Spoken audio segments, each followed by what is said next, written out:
नमस्कार मित्रों, मैं डॉक्टर राजकुमार रियान सिंधी यूट्यूब चैनल में आप लोगों का पुनः स्वागत करता हूं। मित्रों, आज हम हिंदी साहित्य से इतर जीएस की शुरुआत कर रहे हैं। इसका कोई विशेष जैसे क्रम से नहीं चल रहे हैं, लेकिन यह हम मान के चल रहे हैं कि जो हम पढ़ा रहे हैं वह निश्चित ही आप लोगों के प्रतियोगी परीक्षाओं में सहायक होगा। तो आज हम लोग शुरू करते हैं राजनीति का मुख्य अध्याय, जो बराबर असिस्टेंट प्रोफेसर या अन्य परीक्षाओं में आते रहते हैं। इसका मूल उद्देश्य प्रतियोगी परीक्षाओं में बच्चे लाभ उठाएं।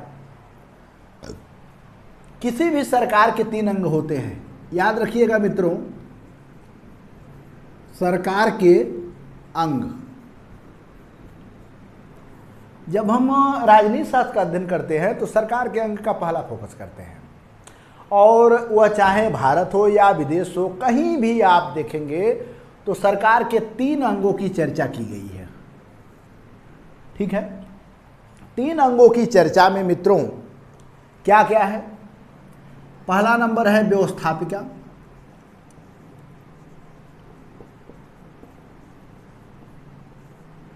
दूसरा नंबर है कार्यपालिका,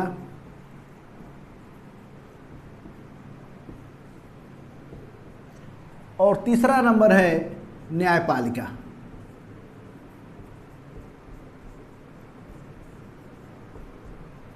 यही मित्रों सरकार के अंग होते हैं। किसी भी सरकार के 3 अंग होते हैं: व्यवस्थापिका, कार्यपालिका, न्यायपालिका। और जो हमारे प्रश्न बनते हैं, पूरे राजनीति का प्रश्न इसी से बनते हैं, और इसी पे, इन्हीं लोगों पे राजनीतिक चिंतक विचारक भी आते हैं।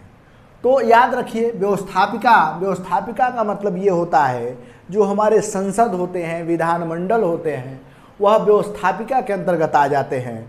और उस व्यवस्थापिका का काम क्या होता है? कानून का निर्माण करना, कानून का निर्माण करना। याद रखिएगा मित्रों कि व्यवस्थापिका का जो काम होता है मित्रों, वह कानून का निर्माण करना होता है। और आप लोगों को पता होगा कि 2 ही कानून के निर्माण करते हैं, या तो एक संसद करता है या दूसरा विधानमंडल करता है। विधानमंडल का औचित्य राज्य में होता है मित्रों, और संसद का औचित्य केंद्र में होता है। ठीक है, ये कानून का निर्माण करते हैं। बाद में हम बताएंगे कानून के निर्माण की प्रक्रिया क्या होती है। और उस कानून को, जो भी कानून बनता है, जो भी नियम बनते हैं, उस नियम को पालन कौन करता है? उस नियम के पालन करने में सबसे पहले राष्ट्रपति का हाथ होता है, राष्ट्रपति। अब राष्ट्रपति के बाद अब दूसरा कड़ी ले सकते हैं उपराष्ट्रपति,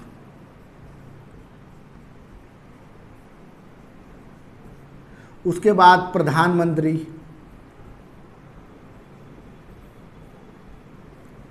इसी तरह राज्य में आएंगे तो राज्य में आ जाएगा आपका राज्यपाल।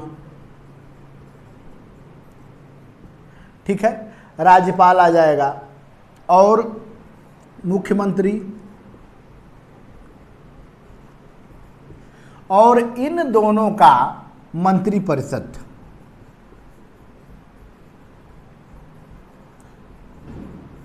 ठीक है, यानी इस नियम को फॉलो कराने में, लागू कराने में मित्रों, राष्ट्रपति का कोई भी कानून बनता है, राष्ट्रपति का हस्ताक्षर चाहिए, प्रधानमंत्री का हस्ताक्षर चाहिए। लेकिन यह ध्यान रखिए कि प्रधानमंत्री का उसमें कोई हस्ताक्षर की वजूद नहीं होता है, मुख्यमंत्री का कोई वजूद नहीं होता है। राज्य में जितने भी नियम पास होते हैं और राज्यपाल के सिग्नेचर से पास होते हैं, और केंद्र में जितने नियम होते हैं वह राष्ट्रपति के हाथों से सिग्नेचर होता है, तब होते हैं।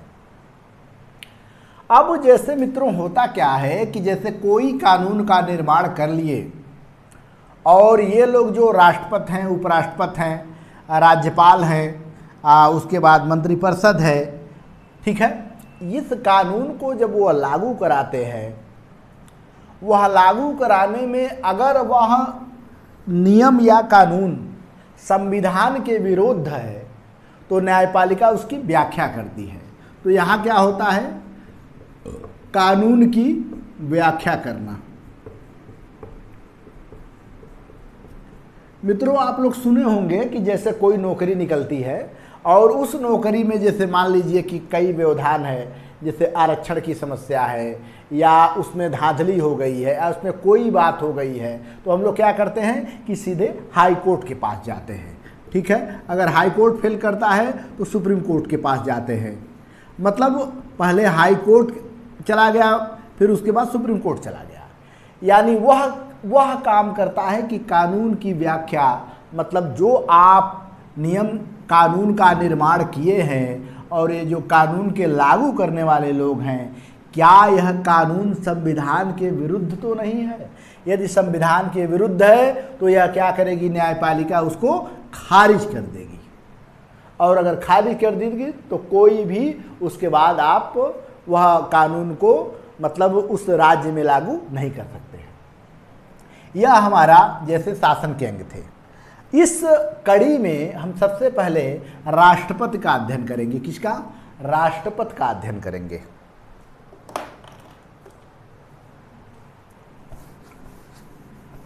क्योंकि मित्रों, आप लोगों को एक चीज और हम बता दें, जो शासन की प्रक्रिया होती है, ठीक है, वह अध्यात्मात्मक होती है, संसदात्मक होती है। ठीक है, और यही दोनों प्रक्रिया मूल रूप से कहीं भी लागू होती है। दो ही तरह की व्यवस्था चलती है, एक संसदात्मक व्यवस्था और एक अध्यात्मात्मक व्यवस्था। आप लोग देखे होंगे पूरे देश में लगभग दो तरह की व्यवस्था चलती है। कौन? एक संसदात्मक और दूसरा अध्यात्मात्मक।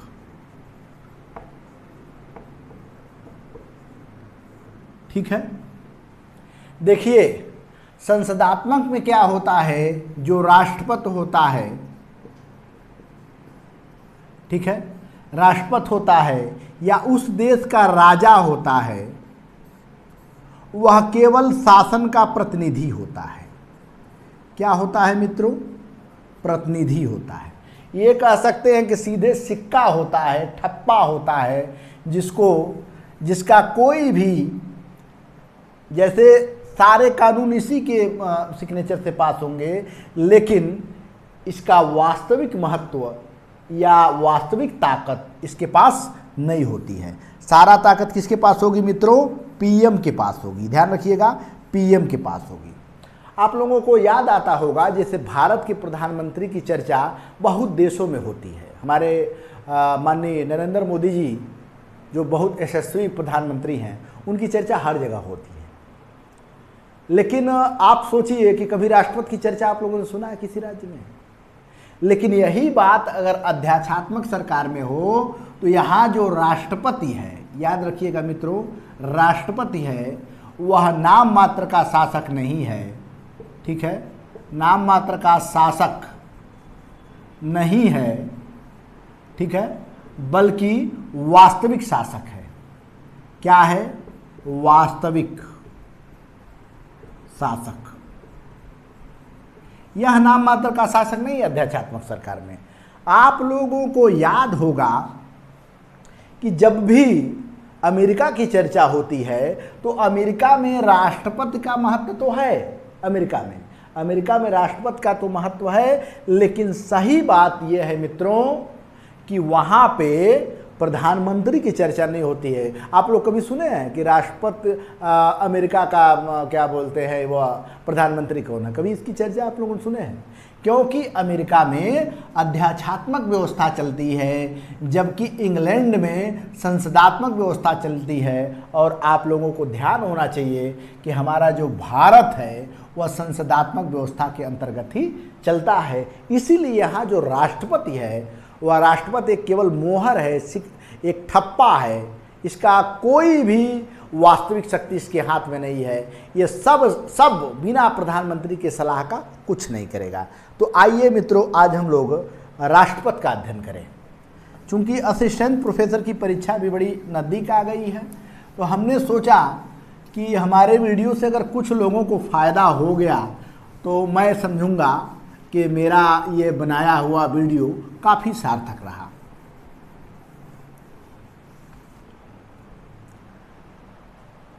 सबसे पहले हम लोग क्या जाने कि संविधान के भाग 5 अध्याय 6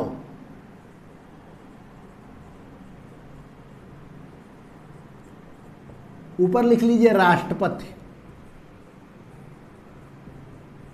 क्योंकि राष्ट्रपति हम लोग पढ़ रहे हैं ना। संविधान के, ठीक है, भाग 5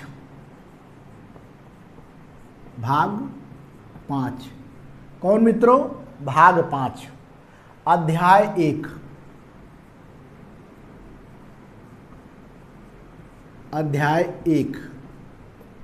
ठीक है, और अनुच्छेद 52 से 78 अनुच्छेद ब्रैकेट 52 से 78, ठीक है। इसी में विशेष रूप से राष्ट्रपति का निर्वाचन और राष्ट्रपति की क्या, जैसे विशेष रूप से इस राष्ट्रपति का क्या महत्व है, इसमें दर्शाया गया है। अब आइए मित्रों देखते हैं कि क्या क्या बात होती है। अगर हम राष्ट्रपति की चर्चा करते हैं तो जैसा कि आप लोगों ने देखा, क्या देखा, पहले ये भी क्लियर कर लीजिए कि राष्ट्रपति की चर्चा भाग 5 में हुई है और भाग 5 के साथ मित्रों अध्याय 1 में इसकी चर्चा हुई है। कितने अनुच्छेद? 52 से लेकर 78 अनुच्छेद के अंतर्गत इसकी चर्चा हुई है। लगभग क्लियर है। अनुच्छेद जो 52 है, याद रखिएगा, अनुच्छेद 52, यानी सबसे पहले क्या होगा कि अनुच्छेद 52 ही होगा जिसमें लिखा है संघ की कार्यपालिका शक्ति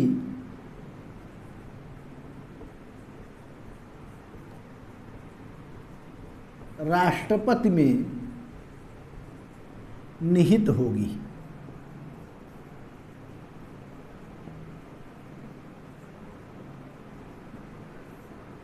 यानी हमारे भारत की जितनी कार्यपालिका शक्ति है, जितने भी नियम बनते हैं मित्रों, यह राष्ट्रपति के हाथों से ही वह नियम पारित होते हैं, यह जान लीजिए।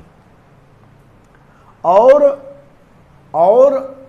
यह जो क्या बोलते हैं 52 जिसमें कहता है कि कार्यपालिका का प्रधान राष्ट्रपति होगा, कार्यपालिका का जो प्रधान होगा, 52 यह कहता है कि कार्यपालिका का प्रधान राष्ट्रपति होगा, राष्ट्रपति होगा, ठीक है। और यह अनुच्छेद 53 कहता है, अनुच्छेद 53 कहता है कि संघ की कार्यपालिका शक्ति राष्ट्रपति में निहित होगी। और 52 क्या कहता है? 52 कहता है कार्यपालिका जो है कि कार्यपालिका का प्रधान कौन होगा? कार्यपालिका का प्रधान होगा राष्ट्रपति। यानी अनुच्छेद 52 यह कहता है कि कार्यपालिका का प्रधान कौन होगा? राष्ट्रपति होगा। और अनुच्छेद 53, ठीक है, अनुच्छेद 53 कहता है कि संघ की कार्यपालिका शक्ति राष्ट्रपति में निहित होगी। लेकिन वहीं पे अनुच्छेद अगर 74 की चर्चा करें तो अनुच्छेद 74 क्या कहता है? अनुच्छेद 74 कहा है कि राष्ट्रपति को सहायता में सलाह देने के लिए राष्ट्रपति को सहायता, राष्ट्रपति को सहायता में सलाह देने के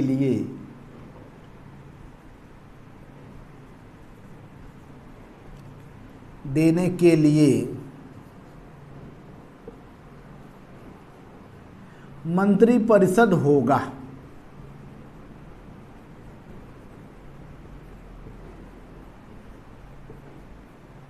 जिसका, ठीक है, जिसका प्रधान, ठीक है, प्रधानमंत्री होगा।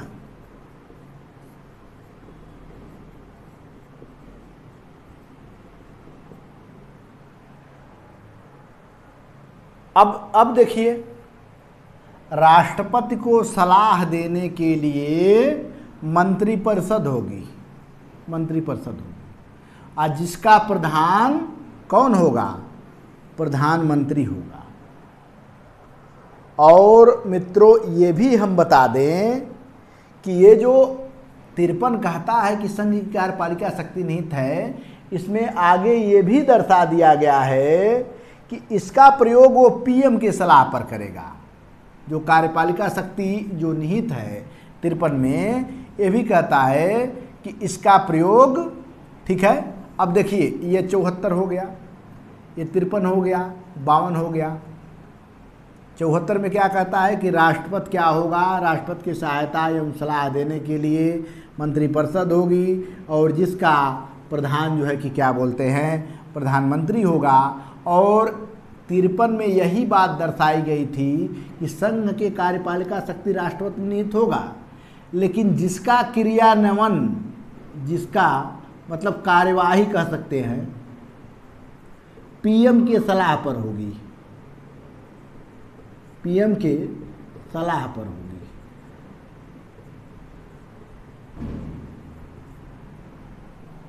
अब क्या होता है कि देखिए अनुच्छेद 74 और अनुच्छेद 53 जिसमें कार्यपालिका की शक्ति की चर्चा की गई है, यानी कार्यपालिका की शक्ति राष्ट्रपति में तो निहित है, लेकिन उसका सलाह किसके आधार पे करेगा? वह पीएम के आधार पे करेगा। ये अनुच्छेद 53 कहता है स्पष्ट रूप से।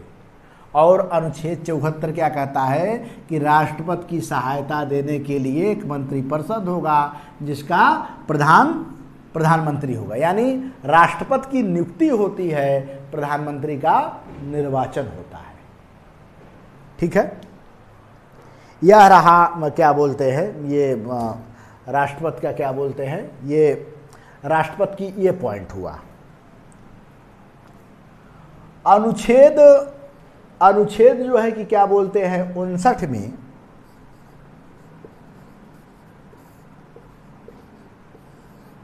अनुच्छेद 59 में राष्ट्रपति पद के शर्तें हैं।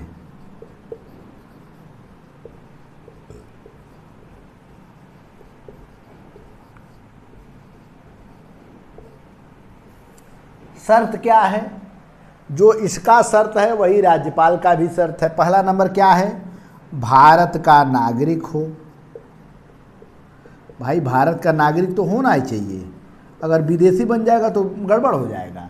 दूसरा, उम्र क्या होना चाहिए मित्रों? तो उम्र 35 होना चाहिए। आप लोगों को ये भी हम बता दें कि राष्ट्रपति का भी उम्र भी 35 होना चाहिए, इधर राज्यपाल का भी उम्र 35 होना चाहिए। ठीक है, और इधर ये भी ध्यान रखिए कि जितने भी संसद के सदस्य होते हैं या विधायक होते हैं, ये कह सकते हैं, ठीक है, विधायक, इन लोगों का उम्र जो है कि 25 साल होना चाहिए। और जितने राज्यसभा के सदस्य होते हैं, राज्यसभा के सदस्य मित्रों याद रखिएगा, राज्यसभा के सदस्य की उम्र 30 होना चाहिए, या विधान परिषद का सदस्य जो है कि 30 होना चाहिए। ठीक है, तो यह ध्यान रखिएगा कि प्रधानमंत्री बनने के लिए 25 साल में ही प्रधानमंत्री बन सकता है, लेकिन क्योंकि वह जब वो लोकसभा संसद का सदस्य हो, अगर राज्यसभा संसद का सदस्य हो तो 30 साल का होगा। ये भी ध्यान रखिए कि 35 साल, 30 साल और 25 साल, विधायक और लोकसभा का सांसद बनने के लिए 25 साल, राज्यसभा और विधान परिषद का सदस्य बनने के लिए 30 साल, और राज्यपाल और क्या बोलते हैं राष्ट्रपति बनने के लिए कितना उम्र चाहिए, वह 35 साल होना चाहिए। और साथ साथ ये भी ध्यान देना चाहिए कि कोई लाभ पद पे न हो, कोई लाभ पद पर न हो, ये भी नहीं होना चाहिए कोई लाभ पद पे होना चाहिए। राष्ट्रपति का जो भी दावेदार है वो किसी लाभ पद पे नहीं होना चाहिए। ठीक है, इसके बाद आगे देखते हैं।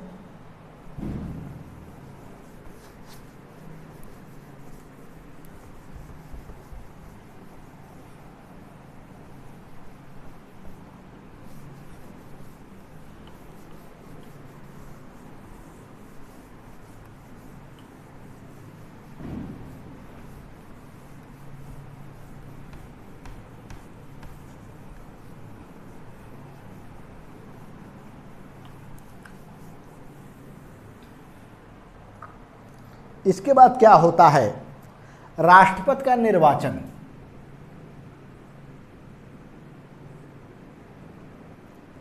राष्ट्रपति का निर्वाचन,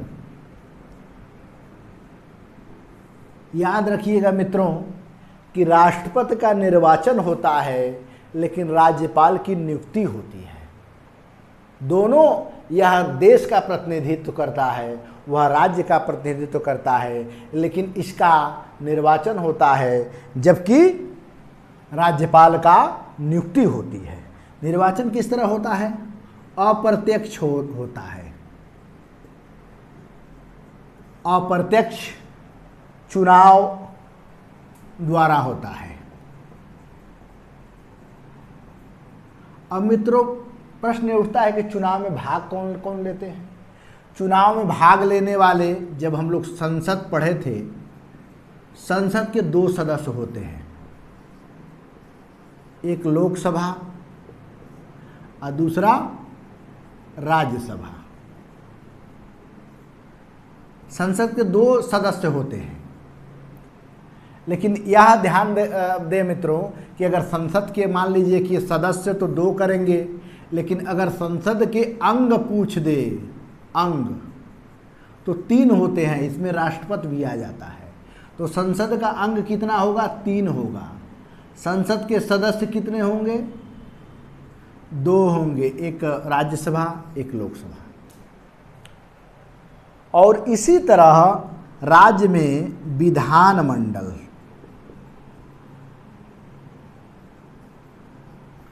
विधानमंडल के 2 भाग होते हैं, एक होता है विधानसभा और दूसरा होता है विधान परिषद।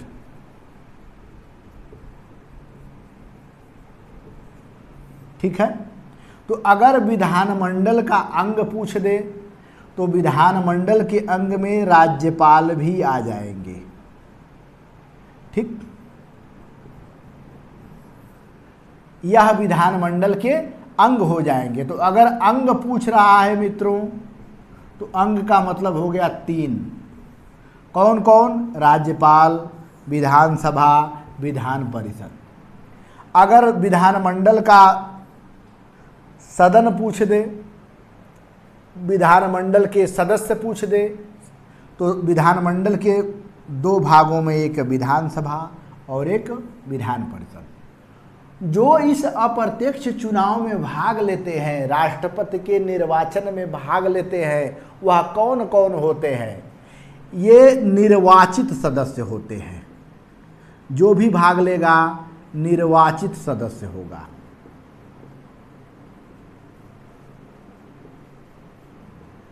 ठीक, अब निर्वाचित सदस्य कौन कौन, इसमें कौन कौन होना चाहिए राष्ट्रपति के चुनाव में निर्वाचित सदस्य में, वह लोकसभा का होगा, राज्यसभा का होगा और विधानसभा का होगा। 3 जगह का होगा, लोकसभा का, राज्यसभा का, विधानसभा का। कौन, निर्वाचित सदस्य इसमें भाग लेते हैं। किसमें, राष्ट्रपति के चुनाव में। जो निर्वाचित हो चुके हैं वह भाग लेते हैं। ठीक है, कौन कौन भाग लेते हैं? विधानसभा, लोकसभा और राज्यसभा।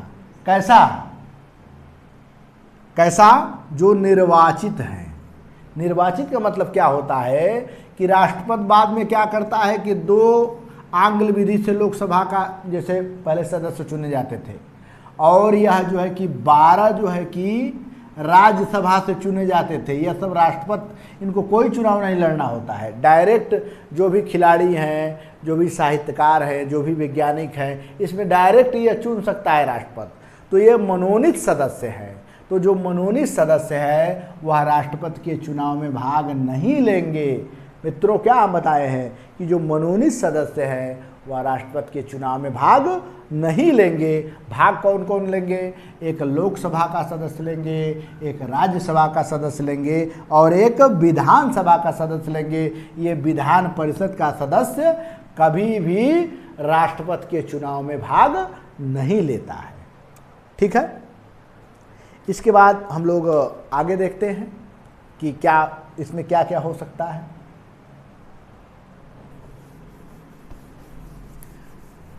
अब जो महत्वपूर्ण टॉपिक है मित्रों इसके बाद, कि राष्ट्रपति को जो शक्तियां मिली है जिसका वह प्रयोग करता है।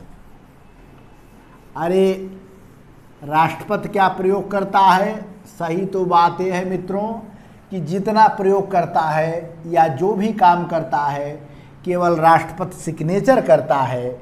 इसीलिए जितने भी बड़े राजनेता हैं वह कभी राष्ट्रपति बनने के लिए नहीं सोचे, वह प्रधानमंत्री बनने के लिए सोचे। राष्ट्रपति तो उनको दे दिया जाता है ये पद जो एकदम ठप्पे की तरह काम करे, उनको न बोलना आता हो, न अपनी बात रखना आता हो, वही राष्ट्रपति और राज्यपाल बना दिए जाते हैं। तो सबसे पहले जो राष्ट्रपति का कार्य है, वो राष्ट्रपति क्या करता है कि राष्ट्रपति जितने भी भारत के महत्वपूर्ण पद हैं वह सब प्रधानमंत्री की सलाह पर उन पदों पर नियुक्ति करता है। तो देखते जाइए कौन कौन सा पद है।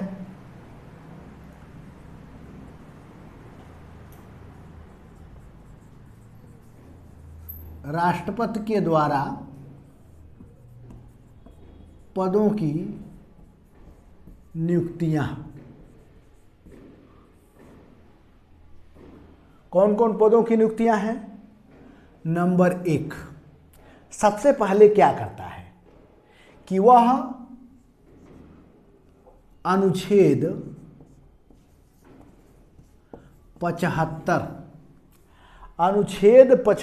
के अनुसार, ठीक है, वह मंत्री, वह जो है कि प्रधानमंत्री की नियुक्ति करता है। प्रधानमंत्री की नियुक्ति करता है, ठीक है। और प्रधानमंत्री की नियुक्ति के बाद ये कौन किया? अनुच्छेद 75 के अनुसार वह प्रधानमंत्री की नियुक्ति करता है। और फिर ध्यान रखिएगा, इसी प्रधानमंत्री के सलाह पर, ठीक है, इसी प्रधानमंत्री के सलाह पर मंत्रिपरिषद की नियुक्ति करता है, ठीक है, मंत्रिपरिषद की नियुक्ति करता है। पहला काम, सबसे महत्वपूर्ण काम प्रधानमंत्री की नियुक्ति करना। किस अनुच्छेद के तहत? तो मित्रों ध्यान रखिएगा, अनुच्छेद 75 के तहत यह जो राष्ट्रपति है सबसे पहले इस देश के प्रधानमंत्री का नियुक्ति करता है। अच्छा, दूसरा महत्वपूर्ण क्या है? दूसरा जो महत्वपूर्ण पद है मित्रों वह अनुच्छेद, ठीक है, 76 है।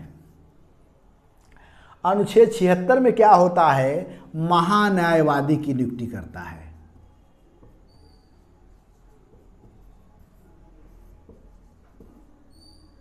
महान्यायवादी के अध्यक्ष की नियुक्ति,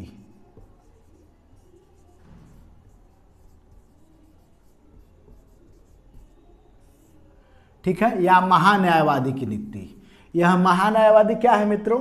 यह महान्यायवादी भारत का ठीक है, सबसे बड़ा कानून अधिकारी होता है।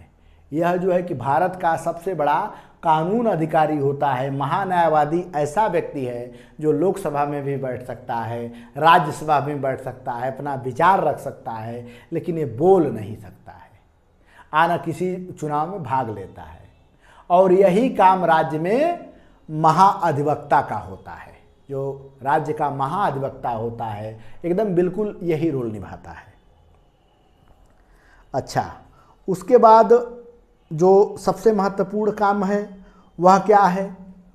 नंबर 3 में, नंबर 3 में इसके बाद सबसे महत्वपूर्ण काम की अगर आप लोग चर्चा करेंगे तो अनुच्छेद 124, अनुच्छेद 124, अनुच्छेद 124 में क्या होता है कि सुप्रीम कोर्ट एससी, ठीक है, सुप्रीम कोर्ट के मुख्य न्यायाधीश की नियुक्ति होती है।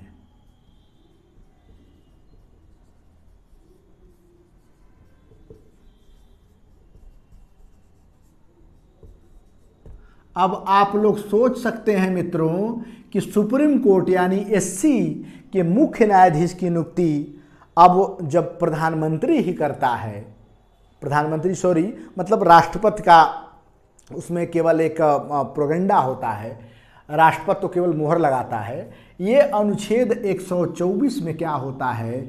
सुप्रीम कोर्ट के मुख्य न्यायाधीश की नियुक्ति कौन कर रहा है? राष्ट्रपति कर रहा है। और ये किसके सलाह पे कर रहा है? ये भी तो प्रधानमंत्री की ही सलाह पे कर रहा है।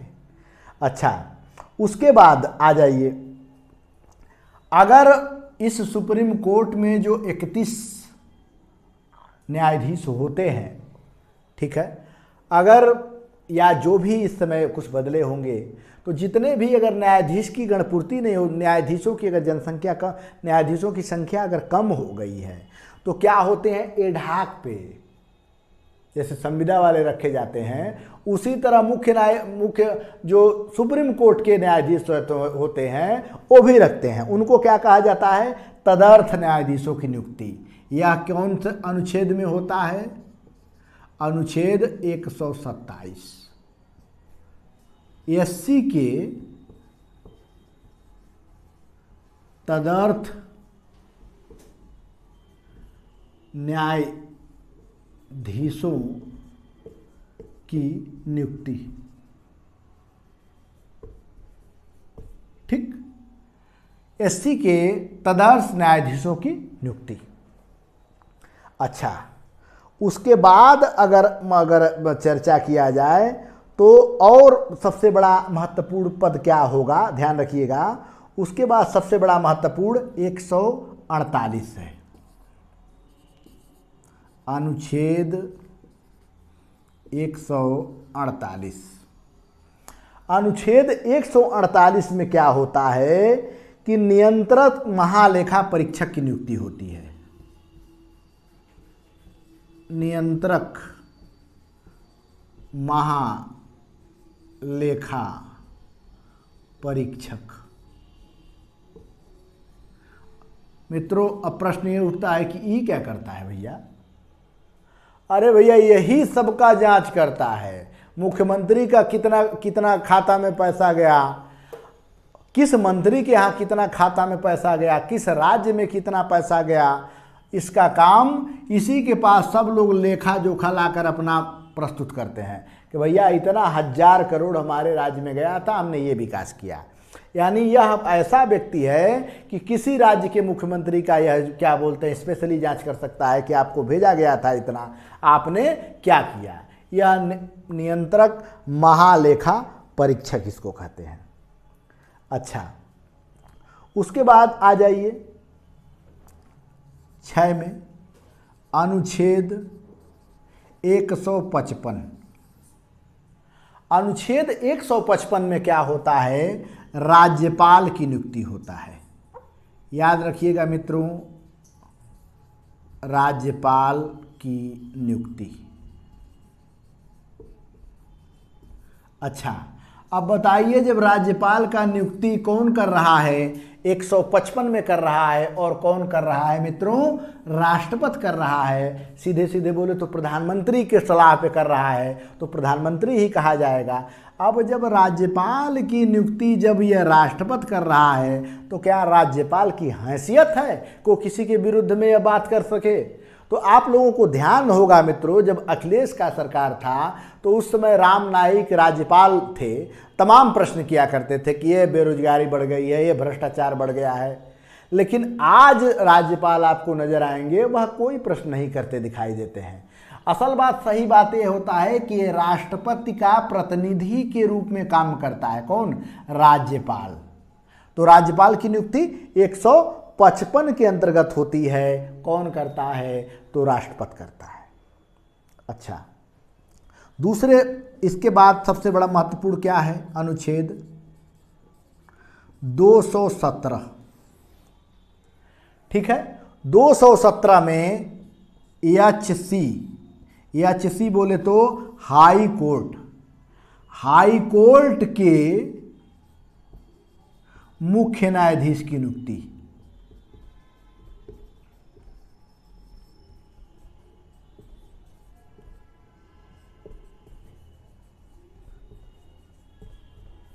अब देख लीजिए मित्रों कि ये 217 कितना बढ़िया काम चीज है। 155 के बाद आप लोग धीरे धीरे ले लीजिए 217 कितना अच्छा चीज है। और 217 में क्या होता है? हाई कोर्ट के मुख्य न्यायाधीश की नियुक्ति भी सही मायने में राष्ट्रपति करता है। राष्ट्रपति क्या करता है? प्रधानमंत्री करता है। अब बताइए कि अगर मुख्य न्यायाधीश की नियुक्ति जब राष्ट्रपति कर रहा है तो इनका कितना पावर होगा, आप लोग समझ सकते हैं। और यह भी ध्यान रखिए कि 217, ठीक है, 217 के बाद अगर आप आते हैं तो और एक बड़ा महत्वपूर्ण पद है 280, अनुच्छेद 280। ठीक है, 280 में क्या होता है? वित्त आयोग।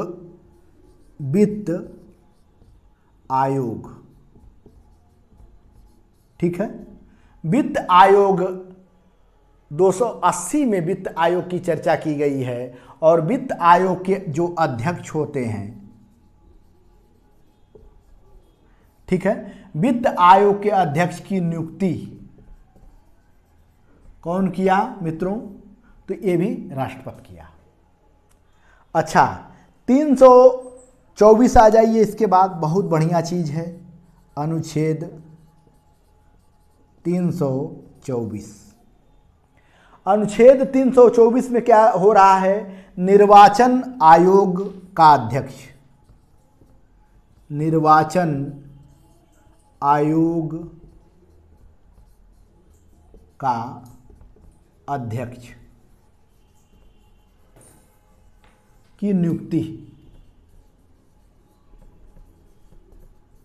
अब आप लोग समझ सकते हैं मित्रों कि यह निर्वाचन आयोग जो पूरा एमपी विधायक सबका चुनाव कराता है, ये निर्वाचन आयोग। अगर संसद का चुनाव होता है तो यही निर्वाचन आयोग का अध्यक्ष कराता है। सारा व्यवस्था यही देखता है मित्रों, ध्यान रखिएगा। 324 वाला ही जो 324 में जिसकी नियुक्ति होती है, किसकी? निर्वाचन आयोग के अध्यक्ष की नियुक्ति होता है, जो पूरे भारत में निर्वाचन करा रहा है। देखिए कितनी बड़ी बात है, पूरे भारत में जो निर्वाचन करा रहा है उसके अध्यक्ष की नियुक्ति कौन कर रहा है? राष्ट्रपति कर रहा है। तो यानी निर्वाचन अधिकारी जो भारत का प्रमुख निर्वाचन अधिकारी है वो भी राष्ट्रपति के हाथों में उसकी नियुक्ति हो रही होगी। तो अब सोच लीजिए कि कितना दबाव में झेलते हुए अपना काम करता होगा यदि निष्पक्ष से यह काम नहीं कर पाया तो।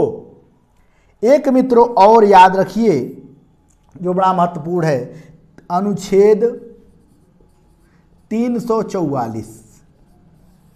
और चूंकि हम हिंदी साहित्य भाषा के विद्यार्थी हैं और आप लोग हिंदी साहित्य से जुड़े हैं तो यह जान लीजिए कि हिंदी हमारी राजभाषा है, राष्ट्रभाषा नहीं है मित्रों, यह ध्यान रखिएगा। और उस राजभाषा का जो आयोग है उसकी भी नियुक्ति यही करता है, राजभाषा आयोग के अध्यक्ष की नियुक्ति।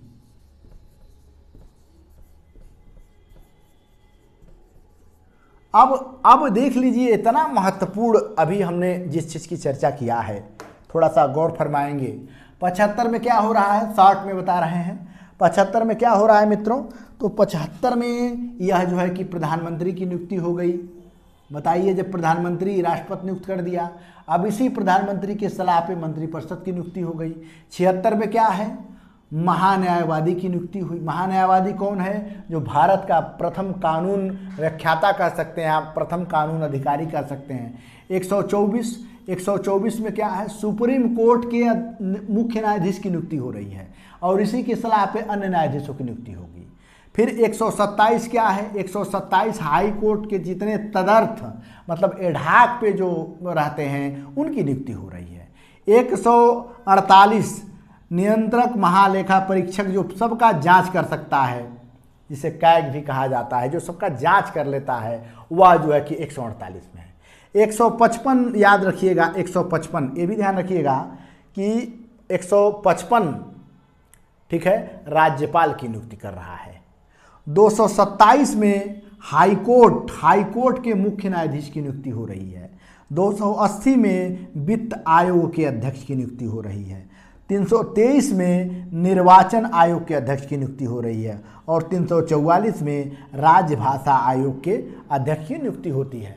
तो सब राष्ट्रपति ही कर रहा है, प्रधानमंत्री की सलाह पे कर रहा है।